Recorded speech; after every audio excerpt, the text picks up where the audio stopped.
अस्सलामु अलैकुम वरहमतुल्लाहि वबरकातुहू। बख्श टेक्निकल में खुश आमदीद। आज माशाअल्लाह से मदीना शरीफ में ईद का दिन है। हम लोग अभी मस्जिद नबी शरीफ से ईद नमाज़ पढ़ के आ रहे हैं। मैंने सोचा आप दोस्तों को भी ईद की मुबारकें दे दूं।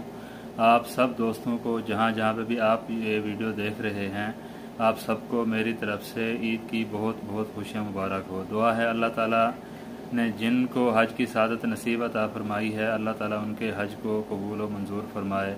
और जहाँ जहाँ भी मुसलमान हैं, अल्लाह ताला तमाम मुसलमानों के जो मुसीबतें परेशानियां हैं दूर फरमाए। अल्लाह ताला तमाम मुसलमानों को नेक अमाल में इस्तकामत अता फरमाए।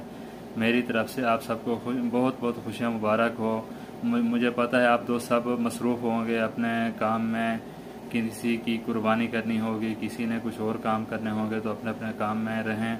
इंशाअल्लाह दुआओं में याद रखिएगा। मेरी तरफ से ये रोज़ा शरीफ के सामने खड़े हैं, ये रोज़ा शरीफ के सामने आप सब दोस्तों के जो सलाम हैं वो अर्ज़ करता हूँ कि मेरे जितने भी रिश्तेदार हैं, दोस्त अहबाब हैं, जो भी मेरे जानने वाले हैं, जिन्होंने मुझे कहा है या जिन्होंने अभी तक नहीं कहा है, उन सब की तरफ से, तमाम उम्मत मुसलमा की तरफ से आप सल्लल्लाहु अलैहि वसल्लम की बारगाह में सलाम अर्ज़ करते हैं। या अल्लाह कबूल व मंजूर फरमा।